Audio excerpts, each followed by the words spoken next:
see where it all comes in, and then see where it all goes. Does that make? Yes, Yeah. yes.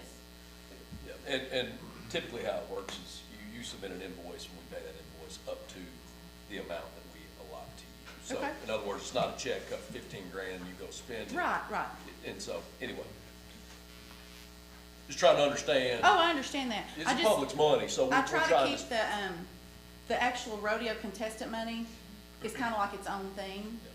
The gate money coming in or the sponsorships that we collect, that's kind of what we pay stuff out with. We don't have any control over that contestant money. Every dollar is spent. There wasn't a bull rider that covered anything. They got $55 of their entry fee back. Because it doesn't go to me, it didn't go to the association. It was their money that they put in and no one rode to win it, so they give it back to each one. I don't understand. I'm sorry. Explain that again. It's like I'm there's- sorry, you lost me there. It's like there's two sets of money.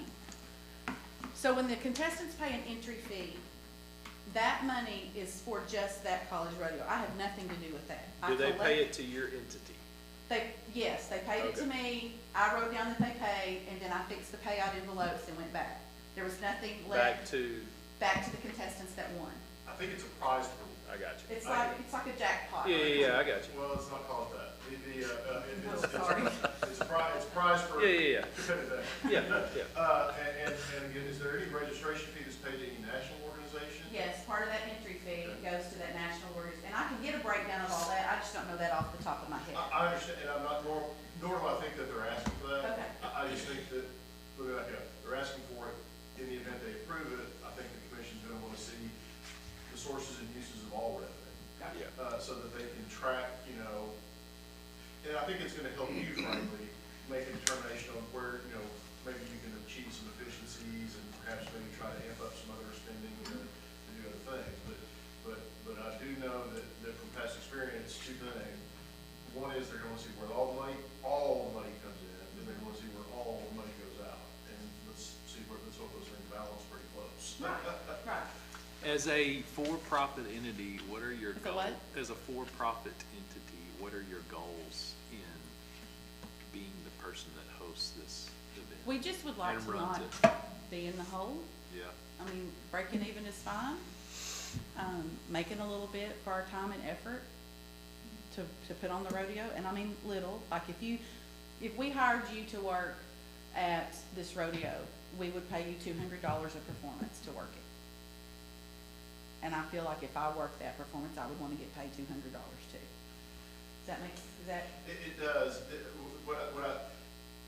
What the commission has historically done is to favor not-for-profit entities. And Gotcha. the reason is because there is an idea that entity is going to outlast you and your husband, for instance. 4th of July, they fund, 4th of July comes every year. Right. And so the idea is that what the commission would rather do historically is to fund projects that are gonna have a life beyond you. Mm-hmm. And which is not to say that Right. And that kind of depends on if the school sponsors it next year. I mean, well, that's it. And so, so the concern that I have, and I don't know that this is shared by the commission, is,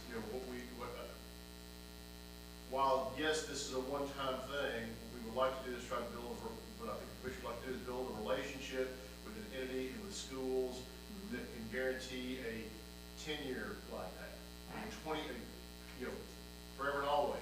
This is just the bellwether event in the rodeo season, and I think that if that was the case, then the funding stream would acknowledge that.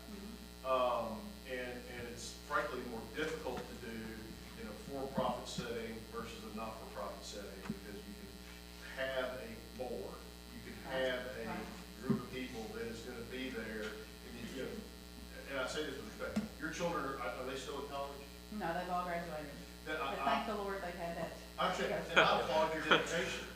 But what we found is that at some point, you're gonna have grandbabies and want to do something different. And unless there's a way to establish a succession, I'm just using that as an example, I'm not saying. If you're gonna move on, you're gonna do something different, you're gonna, life is gonna intrude, and unless there's a continuity plan, there's no continuity plan. And the year that you decide not to do this, it's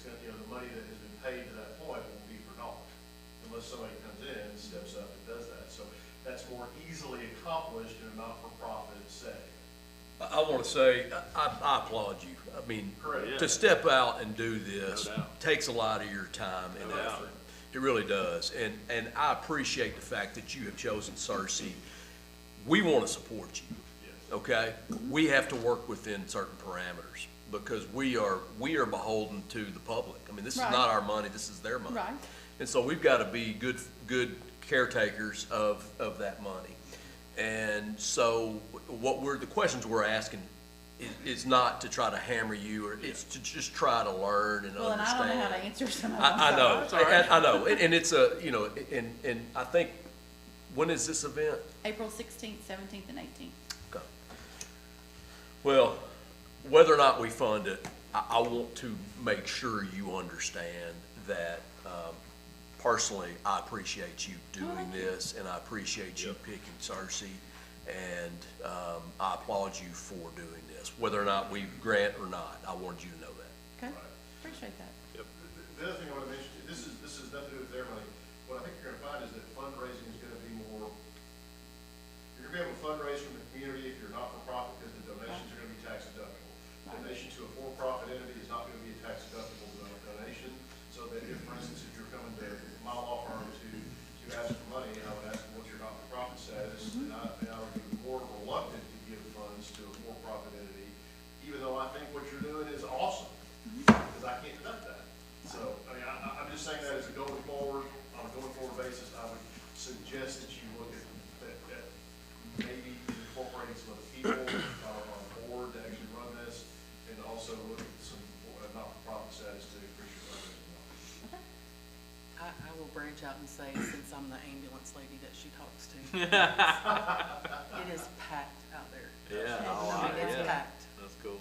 So I don't think there's a question of how many people attend. Yeah, Right. yeah, that's cool.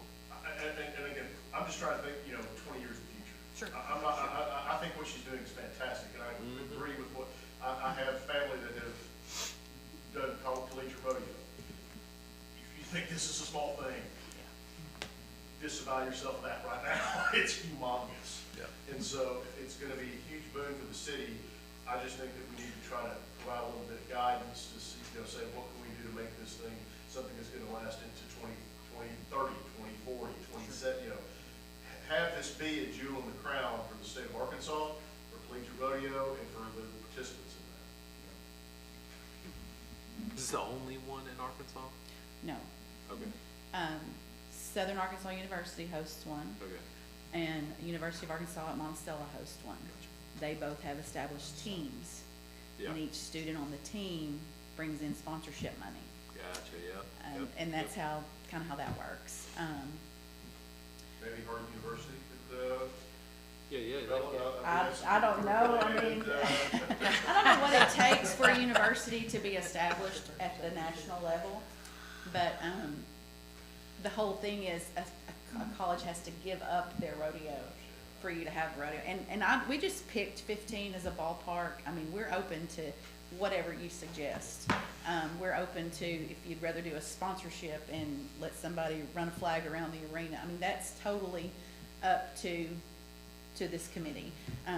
Mr. Quattlebaum, he keeps just, you need to go, you need to go, you need to go. They're gonna help you, they're gonna help. They love it when people think, come Cersei. I said, I know. I said, but I don't know how to do this. Well, and I want to offer you what I think that what I've seen the commission do is reimburse, again, they're gonna offer, it's not gonna be here's $15,000. Right. But if you have some specific things that you're asking for assistance with, I think that the ask is a lot easier to make. We need help to have we want billboards on I-57 and I-40, and it's gonna cost this much money. That does a couple things, advertises your rodeo, and advertises the city of Cersei, so it fits well within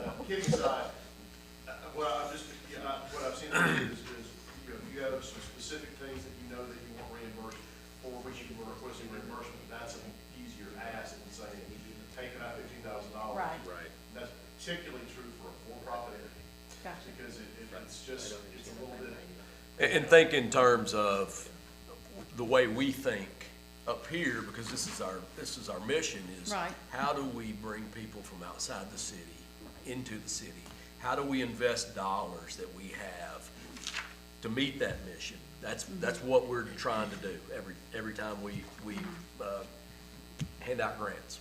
Gotcha. And so, think in those terms when you're looking at expenses that you might want to ask money Okay. from us.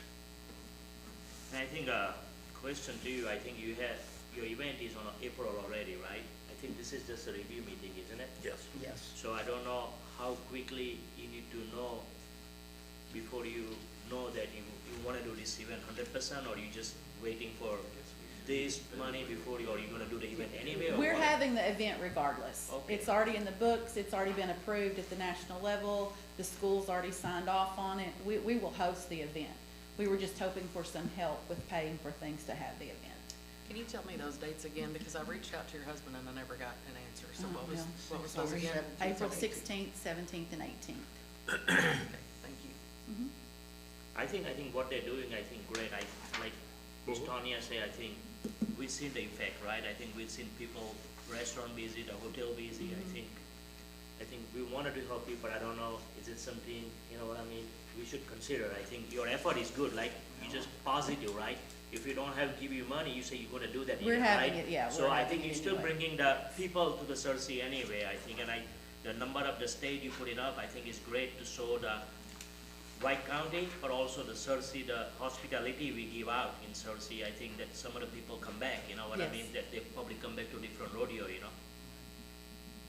Now, just to let you know, since this is your first time in front of us, this meeting is more of a question and answer meeting. Oh, that's fine. We will, on the 24th, we will meet again, and that's when we will actual vote.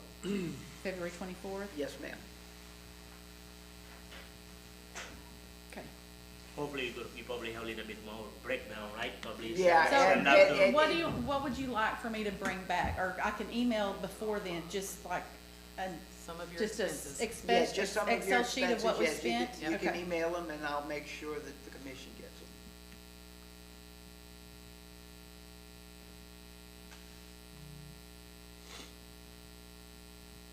Okay. And we may have more questions then. I'll try to answer them. Right, I think we also, on our Experience Cersei, now we have a page for the White County rodeos. I think since you already got a date marked, I think you might wanna coordinate with our marketing Oh, yeah. people. Yes, So I think Yes, if we'll you already got it, you get free marketing, right? Because we're Yes. doing the marketing anyway, so at least get a Okay. word out, probably help you better, you know? So where do I just email that to that same email that I sent my application in? Where do Yes, I- and I'll make sure it gets, So get it Okay. out. I'll make sure it gets to the right person. Okay. But thank you for doing this. I think I think college kids come, I think that's new to the Cersei, I think, right? When college kids come, you know, from the south, yeah. Thank you for your time. All right, we'll see you the Appreciate 24th. Thank you. All right, next up, we've got funding request for baseball, softball tournaments. Damon.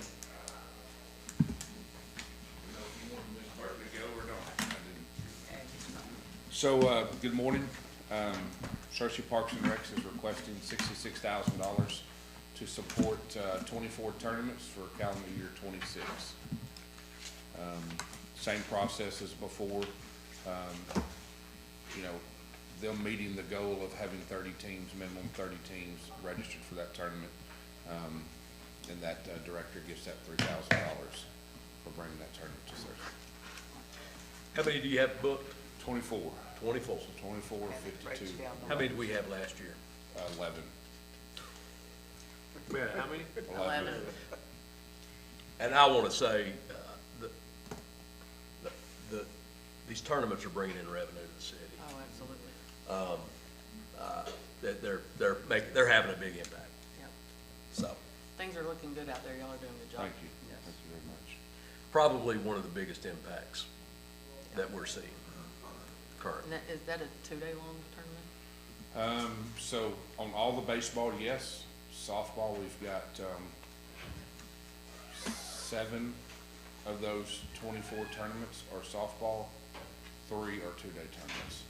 So as as he grows, so we're not double booked anymore with having both USA and 2D baseball on ground at the same time.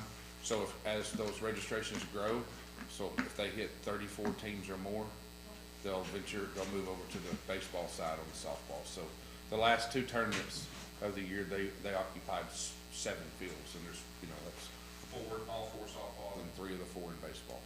So they're moving over and playing on the baseball side too. So as registrations grow, we'll determine whether those are turned into 1 or 2 days. I'll be honest with you, the 1 days probably do better than the 2 days. Well, they're pretty long days too. I mean, They're long days, yeah. And they just don't have time to leave. Yeah. I mean, now it's not putting heads in beds, but, well, it could be. Yeah, if they get out of there at midnight, Yeah. they ain't gonna drive home, yeah. What about, so you basically giving out this money to the director to bring the tournament in town, right? Yes. At the same time, is it city or park people charge the fee to play the game? Like, do you charge, like, Yeah, fees you to you rent the facility? Yes, so their rental fee is, for softball's $100 a field per day, and then baseball's $150 a day. per Okay, it's field. not much. I was going, if it's a lot of fee, I think you can probably tell the director, if you're gonna bring the tournament, we'll give you a field for free, you know what I mean? But it's Well, not bigger the money, okay? Yes, I just kind of try to stick with the same trend that happens, Conway and Cabot area and Jonesboro area. And what they're just using this they're using this money to turn around and pay their fees to be able to operate that facility. So 11 to I 24 think is it's too good much of sign, a right? benefit for the Yeah. fields for free. Very good Double, sign, yeah. very good sign, We appreciate you yeah. I'd entertain a motion to approve. next month. No, end of the month. I'd entertain a motion to approve. Not saying y'all have to, but I would. We'll wait till next month. Thank y'all. See you on the 24th. End of this month. All right. Next up, let's go ahead and get Dr. Burke's funding request for beautification. Okay, if I can get up in front of Amy, I'm fine. Thank you for the opportunity to come. We were here, it seems like forever ago, but it was just a couple of months ago, to talk about the possibility from the Searcy Beautification Committee, and we're sponsoring this, and Marka Bennett is here as well, and can help answer questions. But the whole idea was simply to provide a means to advertise to all of the people who come into Searcy some of the big events that take place. For example, Holiday of Lights or the Centennial or different events that take place. And we would represent changing the flags out every 3 months. Doesn't have to be that way, but about 4 times a year. Our idea is as people come in on exit 42, which is where a lot of people come in from the Little Rock area, but obviously there are lots of ways to get into Searcy. The flags would really grab everybody's attention. They're 7 feet tall. Even though they're driving at 40 miles an hour probably coming in, they would really see that Searcy is promoting a particular event. We would always have the American flag, but it's a double-sided flag. And so we would also, in addition to the American flag, we would have Holiday of Lights, or we would have the Centennial, or we would have July 4th, or whatever the event is. That would be up to various groups who would have to buy and purchase the flags. And that costs about $10,000 to put them up and do a really good job with it. And they would have to pay, so every 3 months, different groups would have to step up and pay and support that. So the $45,000 cost to do this includes one $10,000 flag setting. The $35,000 is for the poles, the installation of the poles, and the hardware for the poles to be there. So I have gone through that. I'll be happy to go through it in more detail if you'd like. But that is the idea. It's the idea of simply having a really dramatic kind of presence as people come in. They'll come in on Main Street. They'll come in, they'll see the new community center, they'll see the aquatic center. They'll get a very definite impact when they come in to Searcy that way. If you're not familiar with flags like this, a lot of cities have used them. Harding has them all around the campus, but they're much smaller because of people are walking and they see them at eye level, although you do see them in cars. And we have them in other places in Searcy as well, around Legacy Park and other areas. But it can be a very dramatic way to advertise that we're a city on the move. Here's what's happening. We want to direct your attention to this. It also, with the flags, I think, makes a very strong statement in terms of who we are. I'm going to stop. Is any, Dr. Bark, any of the city around Searcy, anybody doing it like this? And like maybe Conway or Little Rock, anyone doing it? Conway does it, and several other cities. Richard, do you have, are you here, Richard? Cabot does it. There are several of the city that we based a lot of our beautification program on. Fairhope, Alabama does it, and they do it in a spectacular way. As you come into the city, their entrance with flags on both sides, and their main entrance is really special and gets lots of national attention. And we just think it would make a strong statement. Our reason for picking the Main Street is because Race Street is really very busy, and we think they would get lost on Race Street. Whereas we think on Main Street, as people come into town, it would make a dramatic statement. I think moving forward, I think that exit probably, once the community center built and everything, the more traffic probably will maybe flow on that exit. I think, in my personal experience, I think what you're doing in your committee, I think is a great idea. I always tell people, it's hospitality business, if you leave the wow factor, people remember you, right? I think people remember that I saw that in Searcy. I think people willing to come back, I think. So thank you for everything you're doing. Now, as you know, we're also working on Race Street in terms of an engineering study. We've raised the money to do the engineering study, and it's going to start almost immediately here, and that we hope will result in some major improvements on Race Street in terms of infrastructure, but it's going to take time for all of that to take place. But for that to happen, you've got to have a plan, and I'm really pleased that we're at that point where we're going to have that study made for it. But we think this is a little different concept in terms of something that would really make a splash and a wow factor as people come in. Dr. Burks, one question, and this is technical. Are they direct bury or are they built on a foundation? Beats me. They're direct bury? There are people here who can answer that. I'm just not one of them. And I knew Richard was here and Matt was here. I do have a comment as far as the reason the cost was able to be so low. I think Amy would be able to back this up. If you look at the traditional poles that hold up these banners, they're a lot more expensive. But the committee went back and said, hey, how can we get the cost down?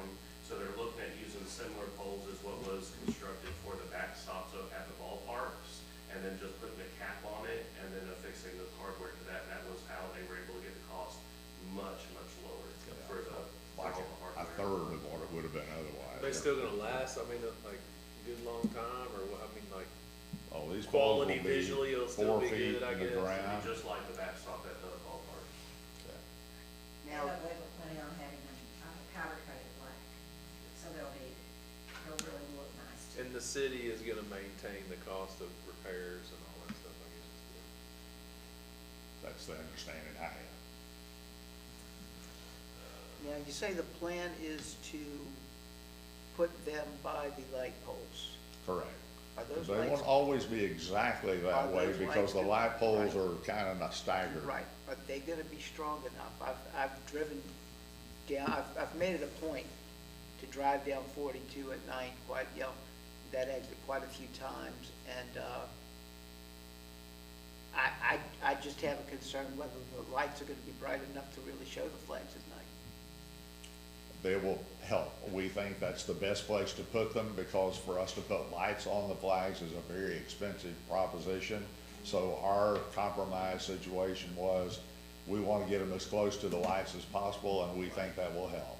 But if you put lights on them and run the electricity to Oh, it, yeah. it is I really, understand. really I expensive. understand, I'm just, Yeah. like I say, I've been driving down Main, and I'm just, and I look at that specifically, and I just wonder if those lights are gonna be strong enough to really see them at night. I mean, I know there's a billboard that we once used, on the corner of Booth and, Main that wasn't lit. And, it's great half the time, but the other half the time. At night, you can't see it. You know, Yeah. doesn't show anything. Is it LED light right now, Matt, or is this mayor, is a yellow light right now? The I'm sorry? current light, when it's light up, is it yellow light or is it LED light? Down Main Street. Yeah, maybe if it's yellow light, maybe change it to LED, might give you Yeah. more bright light, you know? That's LEDs. We have Todd Welter from Entergy. He's come to one or two of our meetings, and we invited him for a reason. We asked if he would approach Entergy on our behalf to see if we could affix the banners to the light poles, and we were denied, because that would have fixed a lot of these problems. So we did go down that route already. Obviously, they're not gonna be as lit as we would like them to at night, but that cost goes significantly higher. What's the governing body over when the flags want to be changed? The decisioning body, I guess, of who says, yes, you can put that flag up, or, I mean, I get that they're gonna pay for it, but like, Yeah, right now it's the Search and Beautification Okay. Committee. Yeah, that we would have to go to different organizations and get them to pay for the flags because, you know, it's a $10,000 Right, expense right. to do them and do them in the right way. And if they're done in the right way, they're gonna be bright enough that that will help with being able to see them. But you don't want something up there that's not professional. And so it would be up to the beautification committee to say, that fits, we approve of it. Otherwise, I don't want something up there that's gonna look shoddy. Does that make sense? yes, and we don't want something up there too long, cause it just Yeah. gets faded. You don't want something up there for 12 months because, you know, it gets old. Yeah. And, but these flags, the companies that make them, the flag material is such that it deals with the wind factor because you know what, the wind is a huge factor on it. So, but they've got all that design work done so that they know that with this hardware and this size flag, it will work. Also, they're fixed at the top and the bottom, so they're not Yeah. waving, Yeah. they're fixed flags. For those of you who've Design been, on both sides. for those of you who've been to the Northeast, maybe it's in other places too, I've just seen it primarily in the Northeast, Maine, and some other places like that. Communities will have similar banners depicting veterans, veterans, you know, from all of America's conflicts, from Revolutionary War to, Civil War certainly, to, you know, the most recent efforts. I mean, it's really pretty, they keep them up primarily in the summer, but they keep them up long, you know, for Veterans Day and things like that. That's not what we're implying here, but that's another opportunity to have those sorts of patriotic values displayed. So, Could be more often than 4 times a year. right. It depends on what the interest level is and what we're trying to emphasize and get across. But it's a general advertisement for all of Searcy. It isn't just for Main Street. I want to make that as clear as I can because we looked at one point of trying to raise money off of businesses on Main Street, but it's all over Searcy that would benefit from this, not just those businesses out there, and there are not very many on that strip. Well, I appreciate it because, you know, when people first come into a city, it's their first impression. First impression, that's what we're looking at. And that is a great first impression. Heading towards our new community center, all of our new facilities, great idea. I mean, I'd entertain a motion today for it. You're on one there. And this is on both sides Both sides, going in, double side. double-sided, and like how far apart? Do you know? Just in the between? same, similar spacing as the light. As the current lights, okay. Those are not evenly spaced, but Right, the right. driveway, that'll be similar. There's It's gotta 50 poles. Yeah, there'll be 25 on each side. Yeah. We're just gonna have to, we haven't really looked at the exact layout. The light space, like ideally it would've been great to put one between each pole, or each light. Sure. Each 2 light poles, right? Keep that sequence going, but with the driveways at the distribution center on the one side, it messes up the spacing, so.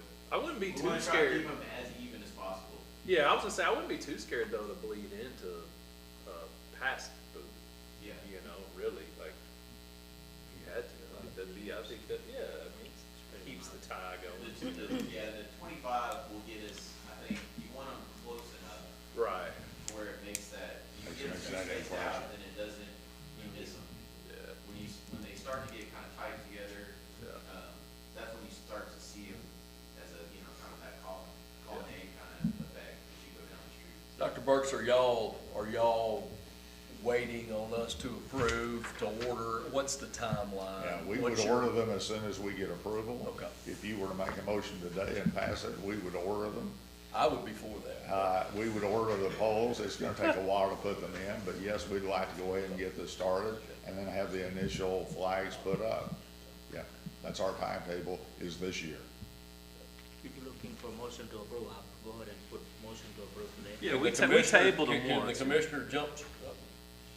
I'd entertain a motion to approve this so we can get this project going, because I think we're all, on board with, What I would suggest is perhaps a motion to suspend the rules, similar to what you would see in the city Yeah. council meeting, because, again, because the eternal rule is that it's to be presented and then voted at the next, so I would, again. I would entertain a motion to suspend the rules and put it on today's agenda. Can I just say, I think it's worthy, especially with what's transpiring on South Main, to revisit the existing light poles, the type of lighting.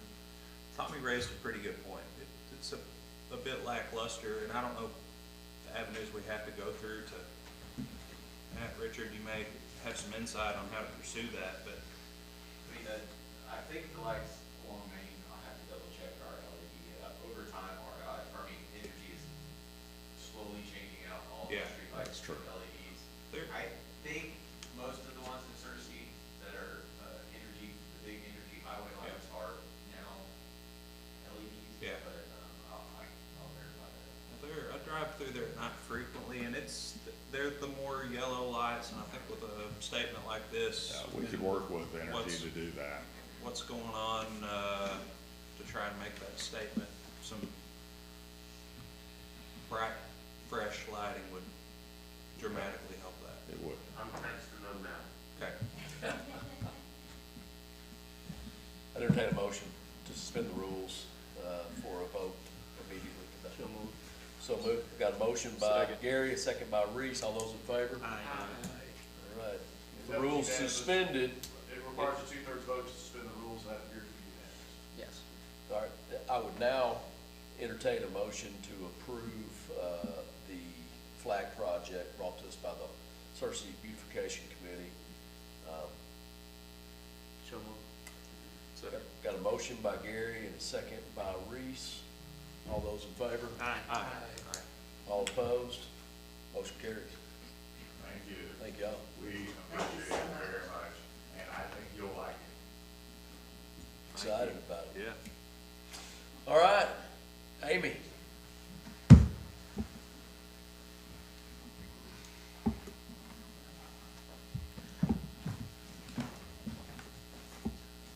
That enthusiasm carries through.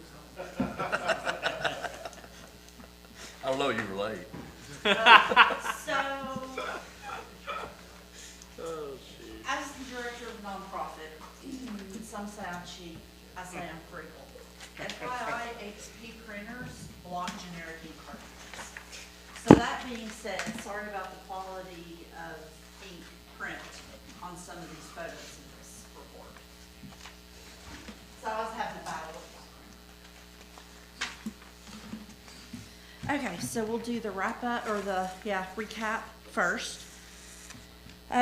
We came in a little under budget. That's something we, I say every year that we're not gonna spend more than what we raise before it starts. We actually came in significantly lower than we have in the past, but there were a couple of reasons why. Our original budget, the projected cost was gonna be $105,000 for the full event. We actually spent $100,845.74, so we were a little over $4,000 under budget. Now, one of the reasons, the primary reason really, was because we collaborated this past year with Harding University. Their family weekend was the same weekend as Get Down, so we had Friday as Harding night.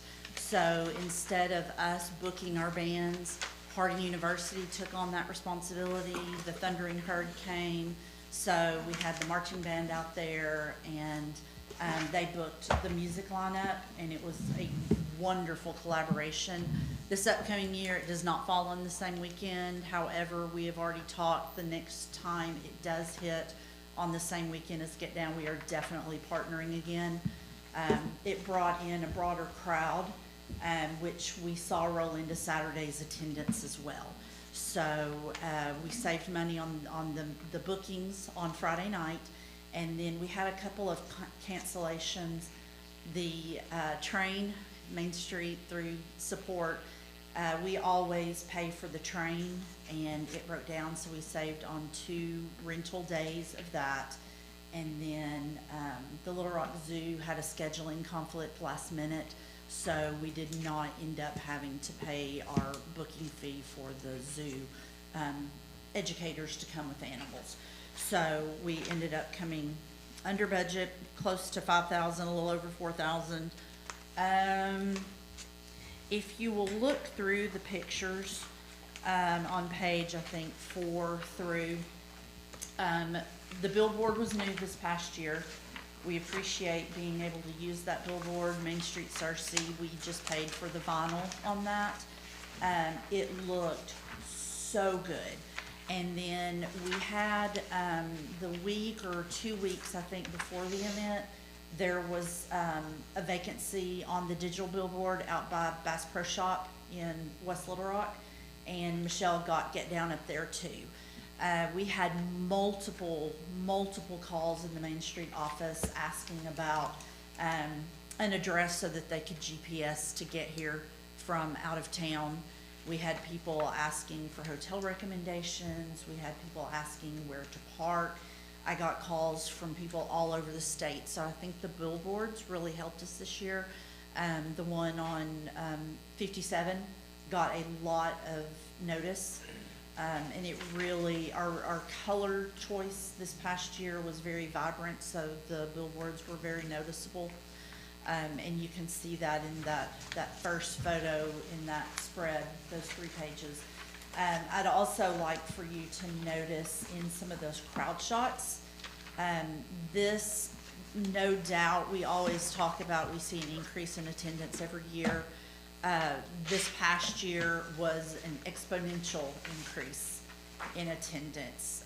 You will notice there's a shot that I took from the stage, and then there are a few shots where I'm just down in the crowd and I took some pictures.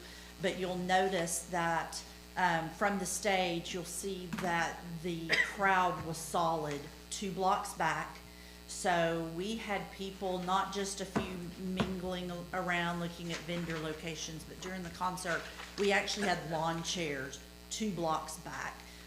So back to the crosswalk at the backside of Quattlebaum Music and Simpson Law Office, that block was fully occupied. And then on Arch Street on the south side of the square, even with the obstructed view of the courthouse, we had people for the concert that went all the way back to Spruce Street. So it was packed. It was an amazing crowd.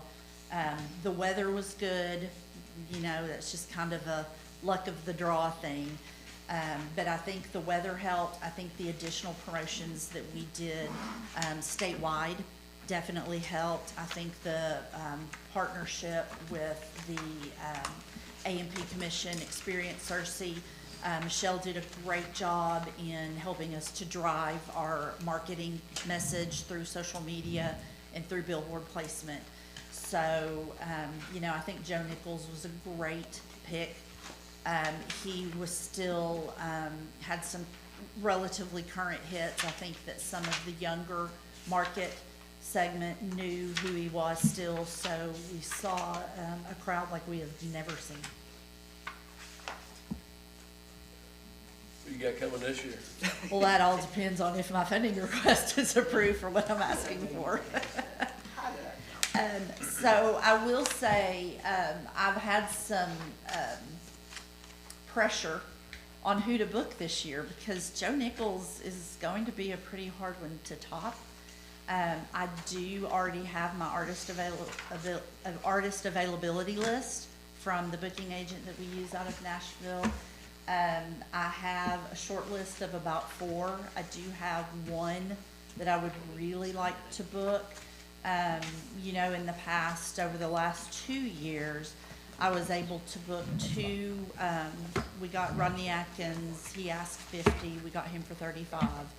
Joe Nichols, his team was asking 50,000, we got him for 38.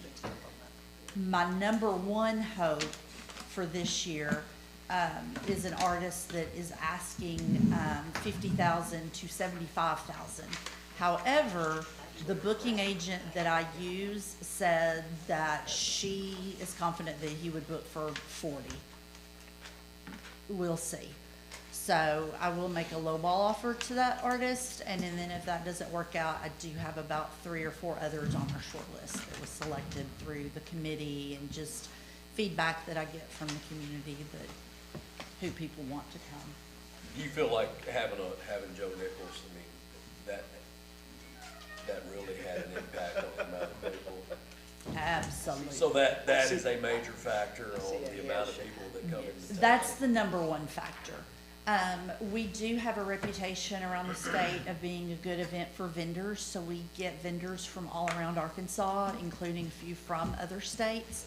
So, you know, having a good quality event for the vendors, I think that I have a great group of volunteers that run the vendor hospitality, and, you know, it's just well organized by these volunteers, and the vendors that we have, generally speaking, we have way more returning vendors than we have new vendors every year. So having a good solid vendor base helps a lot, but the music, I just feel like we kind of lucked into Joe Nichols. I would love to stay with a potentially more current, newer, younger artist. However, those do book 75,000 plus, and that's just not a realistic ask in my opinion. So we're just trying to find that balance of name recognition and relativity so that we can, you know, have a good diverse mix of people that come in for the event. Well, let me ask you something, and I'm not recommending we do anything, but if we did have one of those larger, younger artists, where would we put the crowd? Oh, we would just spread them out. When people go to the concert and not able to see the... They do, yeah. So, if I can, I know that my recap and request were 1, 2. If I can kind of meld it together. One thing that we are looking at for this year, thus the increase of my ask for this upcoming year versus last year, based on input from the community as well as a couple of the A&P commissioners, we have priced out what it would cost to put up 1 or 2 LED screens that would be visible going down that 2nd or 3rd block on Spring Street and then potentially down on Arch. So, you know, you would still have the sound of the live music, but we could have a live video feed on one of those LED screens that could project and make it a little bit easier for the crowd to grow and still have some visibility. When you step into that $75,000 booking level, can you give some examples of who that? Not accurate, no, because I've never been in that price range. I would love to be in that price range. So when I reached out to my booking agent, I asked for a list of availabilities from a couple of, like William Morris and a couple of these other agencies that my booking agent works with. I asked her for an availability list of artists from $25,000 to $50,000.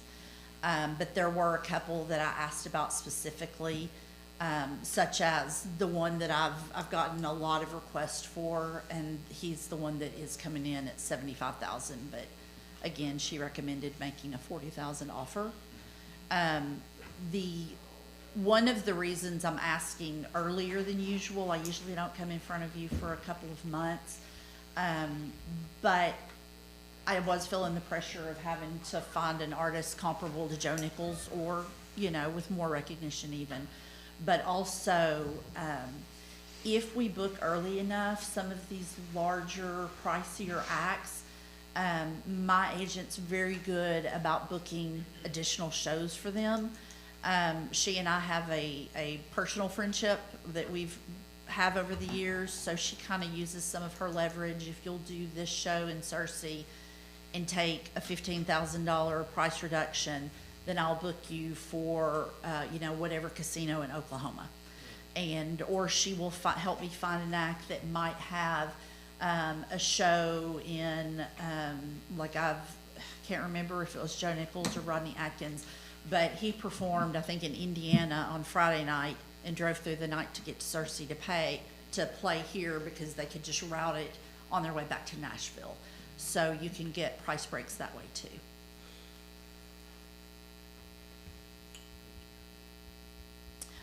So on the recap, I think to wrap that up, I don't know if you've got questions, I'm happy to answer. I know that I saw a lot of your faces out there.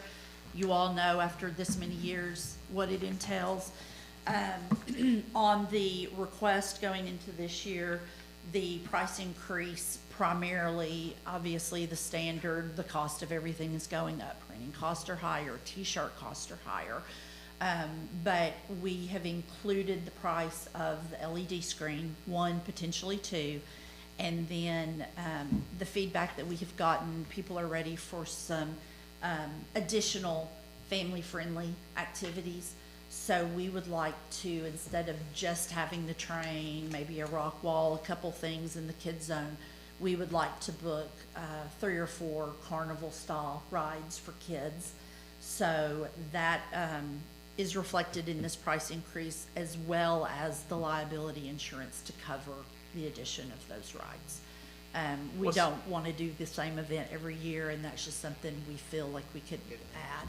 What's that cost for those items you just listed? So I looked at pricing going out last year, and we were going to be able to get 3 or 4 of like the little mini cars, the little, what I would call a little baby scrambler.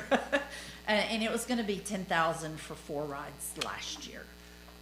And my next question, and I meant to ask this a minute ago, we kind of got off of it, but, if we're spending $50,000 for 10,000 people, okay, that's $5 a person. What would 75,000 get us as far as people? Because that's ultimately what we're here for. As an outdoor event, we're at the mercy of the weather. We're at the mercy of conflicting festivals and events that might be happening. It's so hard to predict. We estimate our crowd this year at 10,000 just on the Friday night concert. Easily 10,000 just for Joe Nichols. We always say every year we have about 25,000 attend. I know that we're working on placer information, so we'll be able to have more exact numbers in the future, but right now we kind of guesstimate on what the vendors are telling us from their experience. We had multiple food vendors that sold out this year. They're a good judge on what the crowd is. Our best way, honestly, of attending or of guessing the crowd are usually from our touring artists. Their front of house people can look at a crowd and come so close to what their size estimates are. But I guess my question is, the investment dollars you're asking us to make. Yeah. At what point in time is there a point of diminishing returns? Right. Do we get, at $5 a person, if 10,000 is the amount we had last year, we spent 50,000. If we spend 75, get a better artist, are we gonna see 25,000 people? I think we could. Yes. So I'm sitting here thinking about it. 25,000 people coming into Searcy, spending their money, that's a pretty, to me, that $15,000 or $25,000 difference might be worth it. Right. Well, if you look at the attendance over the past 2 years, we jumped from artists that we were paying $20,000 to $25,000 to artists who could command $50,000, but we were paying $35,000 to $38,000. And we saw that increase just with that. And with the step up into the Joe Nichols price range and caliber of act, I mean, I had calls from Missouri, I got calls from, we had a really large draw from Northwest Arkansas this year. In fact, we saw a lot of people, again, this also rolls over into the next day attendance, because with it being a 2-day event, if we have people that are coming throughout the region, corners of the state and surrounding states, and we did not, if you look on the recap, we did get data on visiting states. However, the hotels were all booked, but any kind of results that we could get would have been skewed with it being family weekend. But you can see just with the Joe Nichols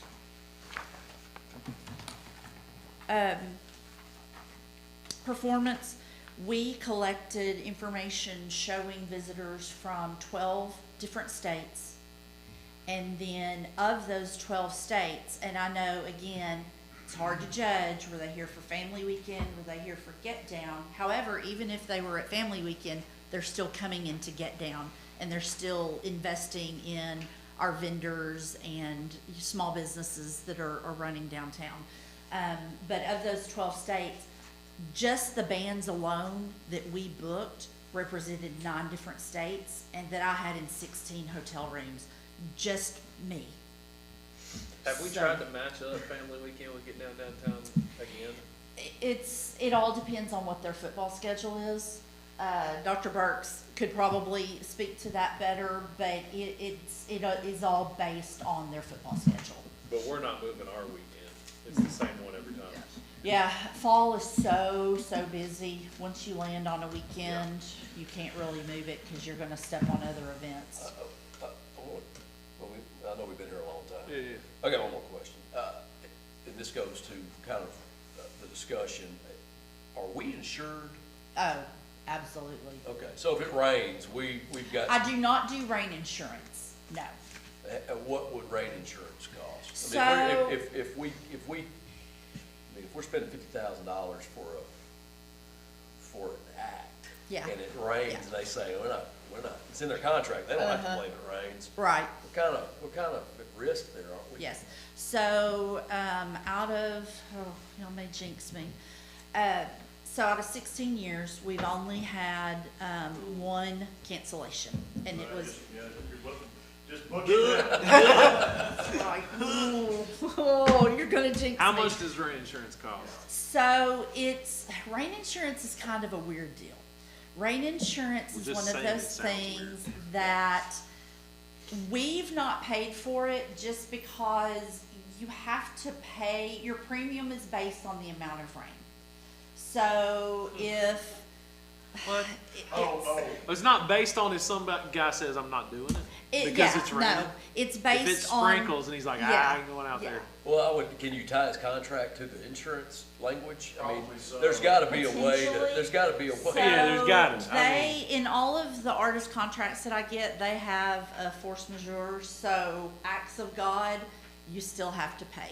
So our policy, because we have had a few sprinkles on some of our shows, but as long as the bands will perform, and most importantly, as long as our sound crew is confident that no one is at risk with the, sound equipment, electricity, all of that, then we will proceed. If there's ever an electrical storm, if the winds are ever too high, year before last, we had to cancel on Friday night because that's when Hurricane Helene came on shore. It thankfully was Friday and not Saturday. We did have to cancel our bands. However, we had very gracious artists, and as a courtesy, I did pay for half of their booking fee because they did keep that date open for us. So what I did was I went ahead and paid half of their booking fees, and then I confirmed their bookings and rolled it into this year.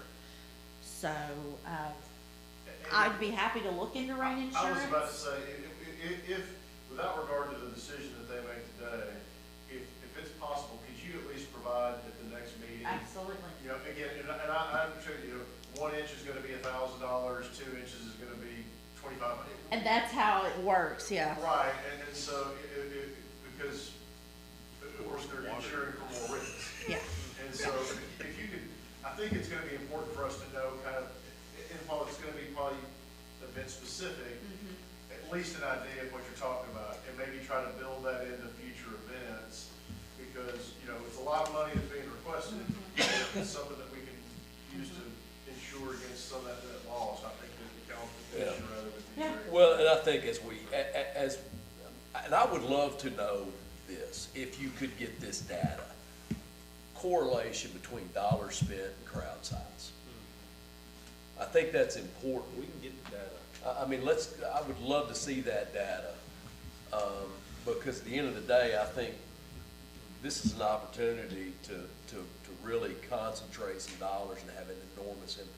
Oh, yeah. Or is it? I mean, that's the thing. We need to know based on Or is it? historicals Correct. too. Like, we Yes. need the actual information. Correct. Which we can get now. And Yeah. that way we can make a good decision. If it So saves you is Placer in place? Are we able to get that data at this point? Yes.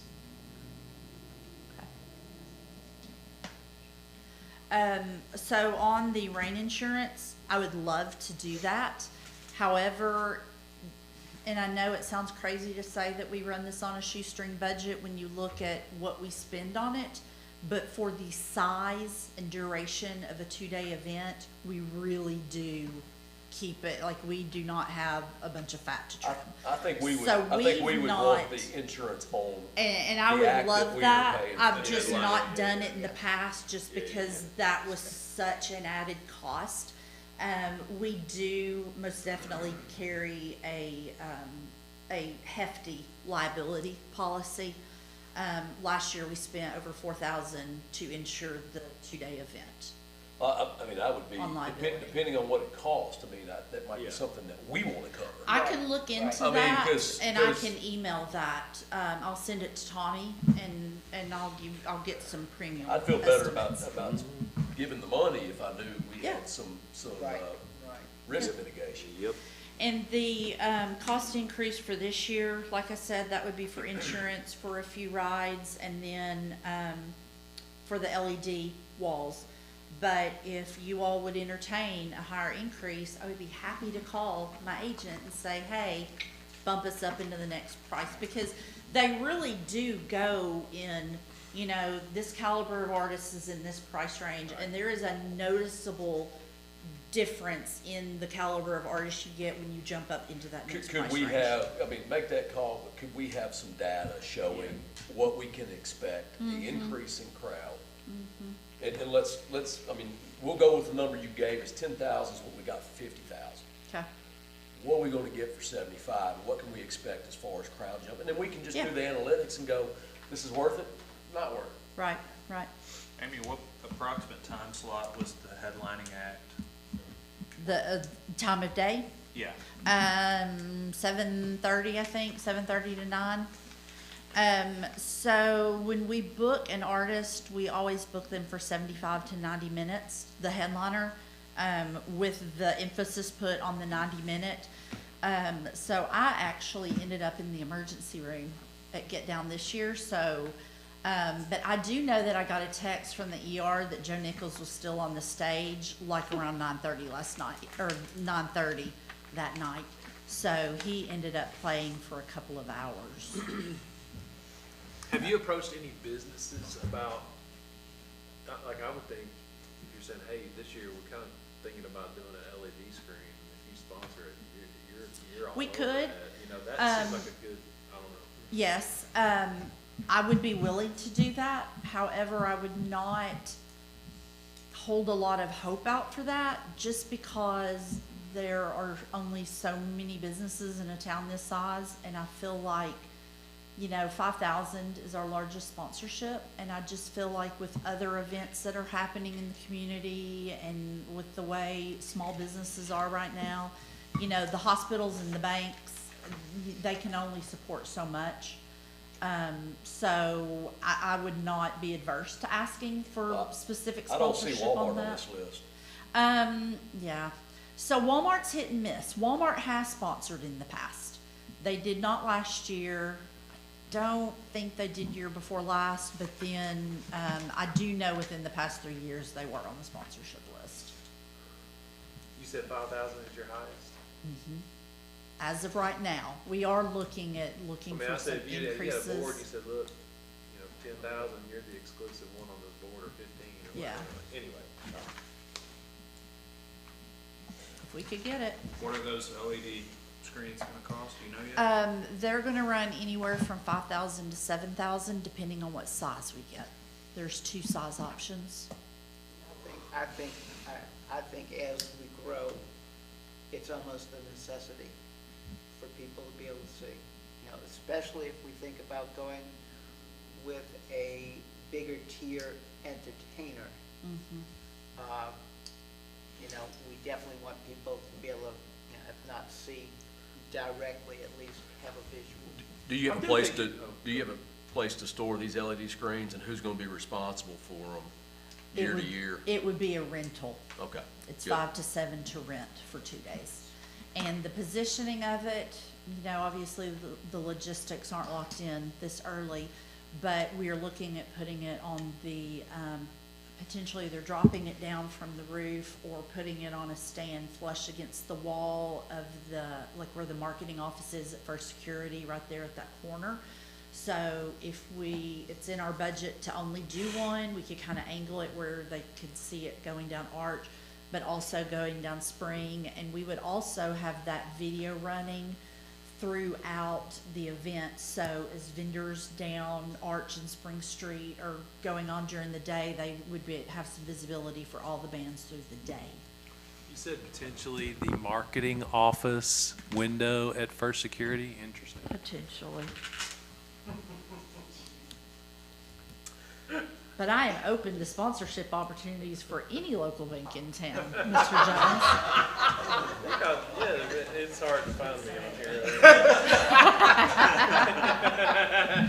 Community stage in Spring Park. Yes, I'm happy to do sponsorship, naming rights to just about anything downtown. All right, well, so you've got some things to bring back to us Yes. for next month? I will. Anybody I have any can other- email it. I'll get some estimates and send it to Tommy so that you have it to look through. If you could, I don't know if this has been mentioned or not, as you're inquiring about those Uh-huh. 75,000, maybe drop a couple of names just to give us an idea. Okay. I will do It'll it. be interesting. I mean, there is like a limit of the number. Yeah, I mean, there's a point of Where is diminishing. that? Yeah. There's a point of Yeah. diminishing Yeah. returns, but if we're 25,000 from knocking it out of the park, Yeah. I mean, Yeah. let's take that swing. Yeah, well, and I would also like to add that obviously we want people to attend. Like, we are looking at advertising and promotions on what we can do for 2026. Keep in mind, I saw you all looking through the tabloids that we sent. There's more bang to your buck than just feet on the ground at downtown during that 2-day event. It is about recognition. It is about people looking at it. When we send 35,000 tabloids to North Pulaski County, Lonoke County, Jackson County, they're seeing what Cersei is doing, and they may not make it this year, but it's putting us on their radar. So, I hope that you all consider that as well. All right, All right, thank you. all right. I think that's everybody. We got kind of bumfuzzled on our order here, but, anyway, anybody have any questions, comments? Do what? Last item on the agenda. Oh, discussion of ordinance on residency requirements. The way the ordinance reads now is, in order to be on the commission, you must be in the city limits and elected of the city of Cersei. We've had issues in the past with finding people willing to be on the commission. I've done some digging, and the way the state statute reads is if the city council passes an ordinance, it would allow residents in White County to be members of the commission. I know we have, one that's looking to move. And we're just, it would free us up, in my opinion, it would free us up to keep, to make it easier for us to find replacements, you know, as need be. And, it would also keep a good members on the commission as well. Yeah, I think also same time, we opening the door and create a problem too, right? Because I think when you have a one seats open, you might have one or two, whatever open, then when you put White County, other people, other city, or maybe other somebody wants some, then it create a lot of problem. I don't know how, just like, I was thinking, every commission, at most of the place, I think you have to be residents of the town. Like, for me, yeah, we wanna keep everybody who's here, but I think same time, you don't wanna open the door, and I think, what I believe, the system is working, it's not broke.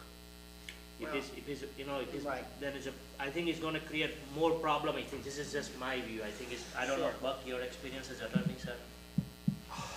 Well, they're appointed by the city council, so the gatekeeper would be the city council. Right. Again, I don't know how much you want, I don't know how much of a history lesson the commission wants or needs, but as initially constituted,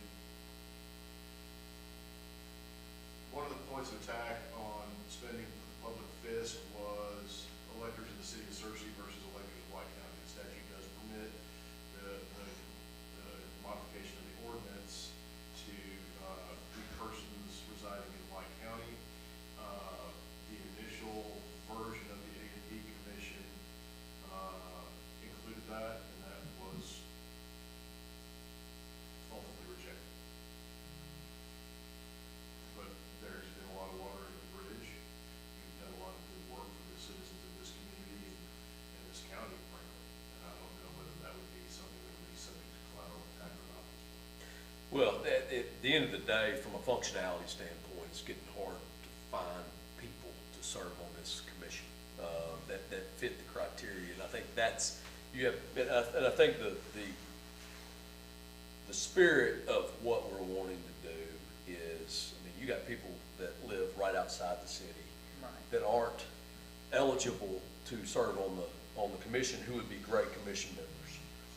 We might have one moving right across the city line into the county, and now he's not eligible to serve when he's been serving for years.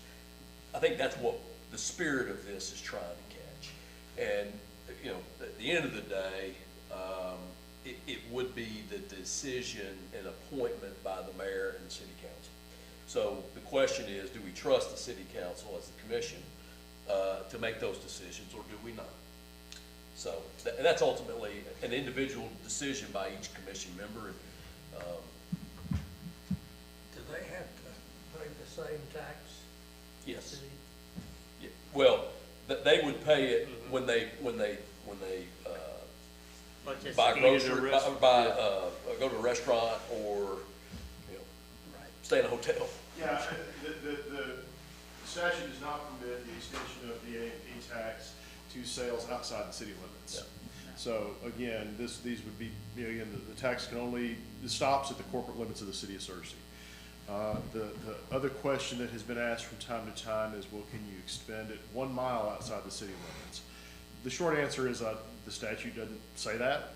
But again, I can just tell you that you can, I think, what the statute contemplates is either countywide or citywide. Whether you can do something that's 1 mile, 2, I can't offer an opinion on that, nor am I aware of a case that says that whether that's good or bad. I can just say what the statute says.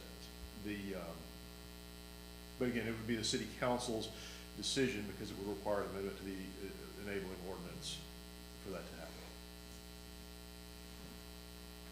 Does that recommendation need to come out from this commission before the city council can look at it? It's just No, like. they can okay. take that, they can take that action later this afternoon if they chose to do so, Okay. independent of what this commission wanted to do. This commission, while it is a semi-autonomous commission, is still, as the chairman mentioned, The members are then appointed by the council, if I'm not mistaken. That's how it's been done. I believe that's how, I don't have the copy of the ordinance in front of me, but that's how it's been done. Could parameters be placed? For example, you may live just outside the city limits, but you own a business in the city limits. I can't tell you that the statute doesn't mention a business owner. It just says that it can be expanded to the countywide jurisdiction. I can't, again, that's why I say I can't give you an opinion today whether it's gonna be acceptable to say, you know. What parameters you can include or exclude. Exactly, yeah. From the way I read it, it was just city or county. So again, I'm not saying you can't do that, because you do have, you know, the council has certain power, but again, that power is constrained by the statute, and the statute simply says electors of the city or electors of the county. And so I can't tell you whether it's gonna, you know, whether and I will tell you, the state legislature has done a lot in the last 10 years of restricting municipalities' power to just its corporate limits. For instance, the planning area boundary used to be as much as 5 miles outside the city limits. That's been curtailed. I think, yeah, I would say curtailed to 0. Yeah, 0 miles. Yeah, and so that is a humongous issue. Now, it was never a real issue in the city, and so, you know, again, it's up to the council to determine whether or not this would make sense, what the shape of it is, or whether it can be resolved through annexation. Again, those are questions that are outside the can of this commission. But again, the only thing I will share from my perspective is that, present company excluded, it has been a challenge to always find people that meet both the statutory and ordinance requirements of being within the various trade industries. It just is, because that is the way that the searchy demographics are developing. And it's also a way that the hospitality and tourism industry is developing. As Mr. Patel, who is a business owner that owns a lot, I'm using him as an example, you know, I don't know how many other hoteliers are actually residents of the city of Searcy. I would dare say very few. And the same is true for persons in the hospitality industry, the restaurant industry. You know, any corporate store, they're store managers who reside in Little Rock or Cabot or other places. You know, the number of persons in this community. I mean, so I understand the dilemma you're facing.